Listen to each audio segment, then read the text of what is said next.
the halfway house if you get it, and your probation to keep adding to your tool belt. We wish you the best. This concludes hearing for Lottie Investigates inmate number 3838.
All right.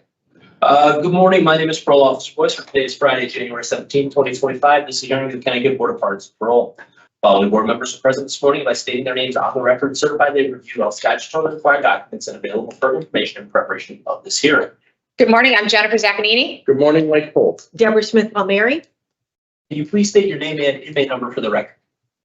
Yes, Trysha, Cambra, 405638. Thank you. This hearing is being conducted in consideration of parole application for Trysha Cambra, inmate number 405638. She is serving a sentence of 30 months incarceration for failure to appear second in violation of probation with criminal liability to possession with intent and failure to appear first as the underlying charges. As of today, record reflects parole eligibility of April 25th, 2025. There is no victim in the case. There is an offender accountability plan and it's been reviewed, shows that she has completed youth talks and is currently in the Tier 4 program. The eligibility for needs assessment board, they send the overall score for the second. Ms. Cambra, this is your opportunity to tell the board why you believe you should be granted parole. You may begin. Thank you. I did write an opening statement. Is it okay if I read that? Sure. Thank you. Thank you very much. Good morning, and thank you for taking this time to hear my case. I am truly grateful for the blessing of my prison sentence.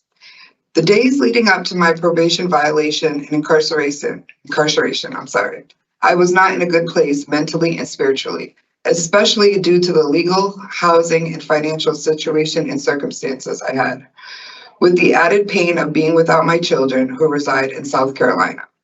During that time, I reached out to many providers for resources, religious, medical, and therapeutic. No matter what, nothing and no one could help with my unique circumstances. I lost my will to live. I also felt like I was letting myself down if I accepted aid from my former abuser, but I did not have a choice. I needed a warm place to sleep, and I had never found myself in a situation where I had no place to go. Also, my former abuser is also my co-defendant in the case that I was given probation for. He was my only option and safest. I felt prison was the best place for me, and I was right. My stay at York CI has eliminated many of my circumstances and the stressors that led me here, that left me feeling helpless and suicidal. My stay here has given me stability. Also, with the help of the Marilyn Baker program, I've been able to work on many things that were disturbing my mind and soul, thus eliminating the need for mental health medications. I am now eager to be in the world, the same world I was once afraid of and felt so alone in. I look forward to this new journey in my life and reconnecting with my children. If given the opportunity to parole, I would prefer to go to a halfway house in an area outside of my community so I may start over in a new environment and far away from my past negative influences. Thank you. Okay, thank you, Ms. Cambra, for your statement. We have questions for you. When we're done with our questions, we'll deliberate and give you our decision. Okay, We'll thank begin you. with my colleague, Mr. Pohl. Thank Thank you. you, Madam Chair. Good morning, Ms. Cambra. Good morning. New thoughts. You just finished that? When Yes, did I you did. finish? When did you finish that? I finished that last Wednesday, I believe. Okay, so last week. The 13th. And what's going on with Tier 4? I started it November 4th. And I was under the impression I was going to be doing a Tier 2, but they didn't have space. So the director put me in. At first, we were debating whether or not it was the right program for me because I don't use drugs or alcohol. And we felt that it was a good place for me because I was able to, learn a lot and work with the people that are there, the other offenders that are there. So why was it good? Honestly, before my original case, I was selling drugs, and I'm in an environment with the women who are affected by the crimes that I committed. So it was very eye-opening, and I made a lot of connections, and I didn't see how drugs affected the people that I sold it to until being in this program. And even though I haven't sold drugs for a long time, it still affects me knowing that I was responsible for that because I'm not that kind of person and I didn't think I was. And then having to come face to face with, wow, you were that kind of person. That's part of, your history, what you did. I also had a lot of things I was dealing with on the outside based on my circumstances. While my cases were pending, I had a fire and I lost everything. Unable to, I lost my company as well. And financially it was a burden. I don't have any biological family members in this state, so it was hard. And because of my pride, I was unable to ask for help because I never imagined I'd be in this situation. Even with my business and my company, my clients never knew that I had pending cases. And my company was business management and consulting that I own. So it was really, really hard on me. And I was always the one people go to help. And I needed help. And I was too prideful and afraid to ask for help. So I found myself in a really, really dark place. And to the point where I didn't want to live anymore. I brought myself to the hospital because of this and sought help for this. But I needed to be here. I needed to hit that rock bottom and see the light at the end of the tunnel. And the Marilyn Baker program gave me that. There's the new curriculum, the new thoughts is amazing, amazing. I did a lot of research on the outside before I came here, trying to heal myself. And all of the research that I did and all of the practices that I used that worked is what they're teaching in that curriculum. So I feel like it is amazing. I have a large spiritual online community on the outside. I just didn't have one locally that I could get aid from. So I've been working on my healing for many, many years now. And I just needed a place where I could actually sit down, not have to worry about where my next meal was coming from, not worrying about where I was going to sleep. And to be able to have that, and then in a positive environment where everybody is focusing on healing, the same thing that I've been working on, it was just a godsend and a blessing, and I'm truly grateful for it. So I just want to, I appreciate all of that. I just want to go back though. You're a substance use 4. Yeah. And I have alcohol, marijuana, and cocaine in your past. I believe that the positive cocaine that was in my positive test that I have was not from using. It was from handling it and being around those using it. The alcohol, I did have a DUI and I wasn't aware that I wasn't allowed to drink, and I did have a drink at the casino one night. I just was not aware. So I did have a positive alcohol testing during probation and cocaine. So how people that you're around, how were they using cocaine? They were smoking it. Crack smokers.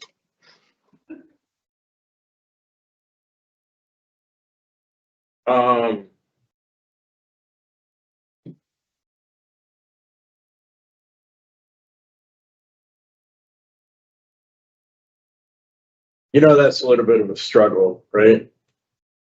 For us. Imagine, I struggled whether or not to come in here and be completely honest or to come in here and lie, and I choose my integrity over lying. So I trust in God. God knows what they're doing. If this was going to be something that, What kind of environment were you in? this is exactly what happened. Well, first, I was staying at a close friend's house on the reservation, on the CONNECTICUT reservation. This person happened to be a gun owner, and I didn't feel like it was, I didn't want to violate my probation because of that. They weren't willing to get rid of their guns. So I left, and I had friends that, I would call them my friends, but they were former clients, substance users. And they would say, these are the clients that I had before my last incarceration that would say, you can stay at my house, you can stay at my house. And I was around it. And it didn't feel uncomfortable to me because I was used to seeing it from all the times that I was selling it and making it, cooking it. And I did this on and off for years as my co-defendant was a really large drug dealer in the area that, in the New London County area.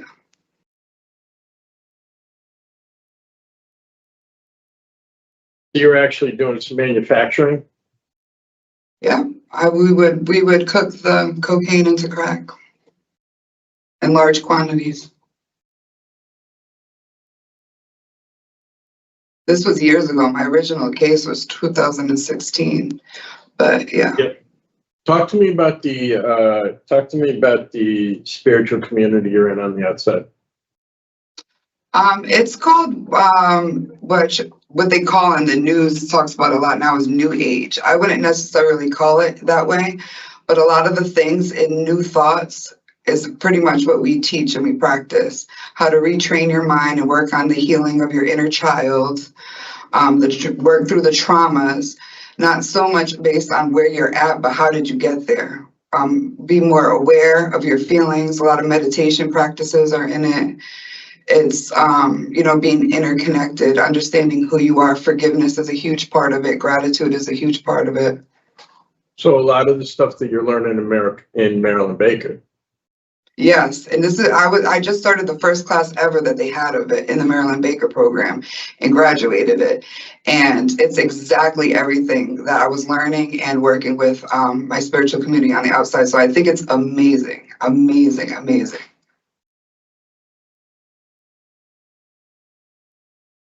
So a couple of the charges you're in for right now are failure to appear. So that was due to With lack of transportation, what was it due to? I honestly, after I got out the hospital for suicidal thoughts, I just felt like, I know this might sound crazy, but I felt like I needed to be in prison. I felt like that was the place that I needed to be, and that's what God was telling me. And I just said, okay, and I surrendered. And I was like, well, how am I gonna do that? I'm just not gonna check into probation. They knew where I was at. My probation officer knew my situation. I stood temporarily in another county, and he would transferred it over. And at that point that he transferred it over, my stay, I could no longer stay because they were in a housing situation, a public housing. And I did not ever check into the new probation. I went with my co-defendant, who was very clear with probation. I believe we had the same probation officer, letting them know that I was staying there, and I was just waiting for the warrant to come. It felt like it was the easiest thing. I'd have a place to stay, and I would finally get these cases behind me, because it's been a big black cloud over me for a long time.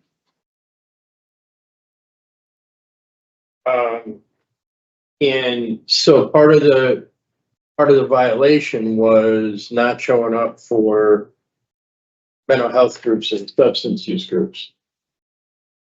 So was this all just like, I'm not doing this anymore? It all happened at once, yes, because I did get a dirty urine for the cocaine. I think that was while I was in the hospital. I did have a suicide attempt, and I used Subutex for that. So that was on record for being in my system, because after it didn't work, I went to the hospital, and I was like, this is God. God said, because I took 9 Subutex pills, and it didn't work. And I said, all right, I'm going to fight. Sorry. Okay. When you want to come out to a halfway house in New Haven, right? Yes. And you're going to line yourself up with a temp job? Yes, because ultimately I want to be in South Carolina with my kids. 2 of my children are adults, and they want to work for me. So I want to start some type of business consulting agency down there in South Carolina with my children. So I don't want to get too attached to anything here in Connecticut, but definitely temporarily, and maybe working in the community. I like volunteering. Okay. I mean, I did. And, Sorry. Yep.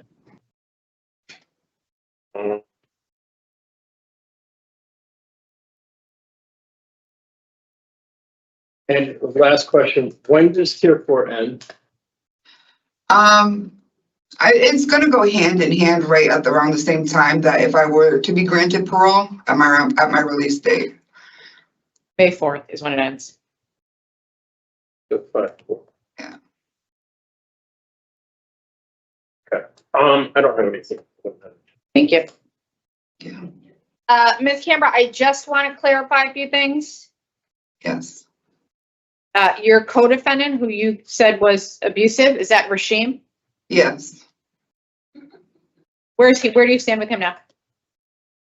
We communicate. He does help me financially, but we're not in a relationship. We haven't been for over a decade. So you described him as a positive support for you to the DOC staff and said he would be getting you an apartment. I guess I don't understand how he could be a positive support if he's abusive to you. And you also called him your spouse. Are you married? Your spouse? No, I'm not married. I don't have a spouse. I've Okay. never been married. That must have been an error. No, this is something he's offered me. So during my interview, I was stating that's something he's offered me, but I do not want to be in Connecticut. And although like he literally just was finished all his paroles, special parole and probation. He had a lot of it, a lot. And Yeah. It's been many years coming. So he's done very, very well for himself, and I'm very proud of him. He's been out of trouble. He's been working. He's not in that lifestyle. Hasn't been for many, many years. It's crazy how the tables have turned with me and him, because he's in a very stable position, and he was always the unstable one. He's not the same person he was before, and I give that to him. That's why I say my former abuser. We do co-parent, we have that relationship for our children, but it's also like family, almost like a brother. very close.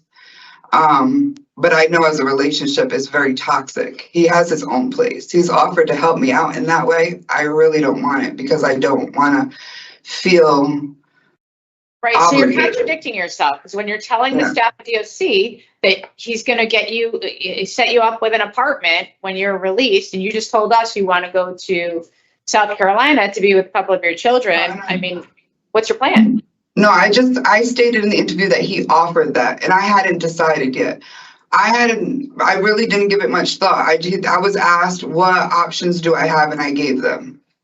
Yeah, I I mean, you should have given it 100% much thought. If you want to go out to the community, that should be your priority, to give it thought, what your plan's gonna be. I I'm mean, sorry. do you want parole? Because in your interview, you also said you're not sure you even want parole. Parole is not gonna be any different than probation. Absolutely. Since my interview, I've done nothing but think about this seriously. My time being here, I wasn't focused on, I'm not one of those people that were like counting down the days. Wasn't even aware how long I'd been here. I've solely been focusing on my healing. That's been my priority, to make sure that I break the patterns and the cycles. So I Okay. apologize for that misunderstanding. You don't have to apologize. But speaking of your healing, let's talk about that, because you told us here today that you learned a lot from the Tier 4 program, Mhm. but in your interview, you said you didn't learn anything from the program. In fact, these are things that you could teach other people. Yes, well, no, I'm not saying I didn't learn. I've learned many things about people who are abusing substances and how it affects their lives. There are many things I have learned. New thoughts, it is exactly that thing. When I am done with a class or a group, because I participate a lot, when we're on rec time, many of the inmates come to me for guidance and understanding. Yeah. Like this is what I do teach on the outside. And even throughout my whole life, people have always gravitated for me for words of advice and direction. And that's why it was so hard for me when I found myself in this predicament, because I never saw myself being the one who would need the words of advice and direction, because I'm the one who always gives it. So it was very eye-opening, but it still doesn't stop me. I'm always going to be that person that's always going to try to help somebody. And I think we're getting off topic here. Yeah. We're getting off topic. So I'm gonna ask you to focus. I'm gonna redirect you. Thank you. I find it hard to believe that you tested positive on 3 different occasions in 3 different months for cocaine, and you were not using. I was handling the drugs. Why were you handling the drugs if you were not using or selling? Because while I was out on probation, I was selling drugs. But you said over and over again that this time you weren't selling. That was years ago. No, I didn't say that. You Sorry. did say that. I wouldn't say that, but no. I said it was years ago was my original case. And during the time of my arrest in my original case, I was not selling at the time. I was selling drugs around the time when I tested tested positive for probation. I was either handling it and improperly, because I would use gloves, I'm being completely honest, or I was around people who were using the substance around me. And it was getting into my system as somehow I got tested positive, but I do not use drugs, and I'll stand by that. All right, Ms. Smith, Mary? So I was going to ask similar questions in terms of testing positive, because you have to be handling very large quantities of drugs for extended periods of time for it to absorb through your skin. That's my professional understanding of that. And I asked also, you just said you didn't want to be on probation. So basically you stopped reporting, you let them write a warrant, and now you want to be on parole. So I'm a little confused as to why you think that you'll do well on parole when you just didn't want to cooperate at all with probation trying to offer you any kind of assistance. Because I'm not the same person I was then. I've healed a lot. Like I said, I was very suicidal. I wasn't taking the medications at that time that was given to me at the hospital. I was very depressed. I had no place to stay. I had instability. I was worrying about violating probation. There was so much going on at that time that I just felt like I could not handle it, and I didn't have the support system I needed at that time. My stay here has given me that stability, and I believe I made the right choice by doing that. I felt like if I kept struggling, I would end up killing myself on the outside. I would get to that point again, and I was not going to do that. I decided to choose my life and to save my life. And I believe that probation at that time was not the right choice for me. Parole, I believe, is the right choice for me right now. I know that I'm in that space, and I know that if I'm not around people, which I do have the control over my own choices, but I won't have to deal with any type of temptation or falling back into old patterns. Like, I don't know anyone in this county that does not have to do with drugs. I don't. Okay. All right, thank you. I have no other questions. Okay, so give us some time to discuss your case. We're going to deliberate and we'll come back to you with our decision. Okay, thank you Mr. very Cole. much. Madam Chair. I know there's some mixed feelings on this, questioning and stuff like that. Definitely. You know, what's important for me is that Ms. Cambra takes tier 4 and finishes it. The other thing that is concerning is that it's a flat sentence with no supervision to follow. Release plan that she's presented today is a temporary job in New Haven because she wants to move back to South Carolina. I'm open to hearing what the members of the board have to say. I would not be willing to grant parole today. Certainly, we can talk maybe about a rehear, but there's a lot of inconsistencies in her plan and her explanations. She did very poorly on probation. I think it would be more of the same with parole because she thinks she's better than everybody else. There's a level of arrogance here, and she doesn't believe that she can learn from the programming. You know, I don't even know what her release plan is, to stay here, to go to South Carolina. Her rights have been terminated. And, you know, she's halfway house eligible the end of this month. Whether or not she would be approved and go there is a different story, but I don't think she's very much interested in parole, and I don't think she's learned anything. I don't find her answers to be genuine and sincere, and it would be a denial for me at this time. Ms. Smith, Palmieri? I agree with you, Madam Chair. I just, her responses are, they contradict one another. I don't feel like she's really benefiting from the programs. You know, she just didn't want to be on probation, so she didn't report. I honestly don't see how parole will be much different. I think she should finish tier 4. Maybe she can work on getting her GED. I don't see that she's. I have She has a GED. Oh, she does. Yeah. Okay, great. Yeah. high school diploma. Okay, well, maybe she can work on furthering her education at all. But I think I'm not even sure I'm interested in that she would benefit Right. from a rehab. No, I know. I think she finished tier 4, like you mentioned, she's halfway house eligible. Yeah. And if she's not on supervision, she can relocate if that's what she chooses is in her best interest. Yeah. All right. Let's see.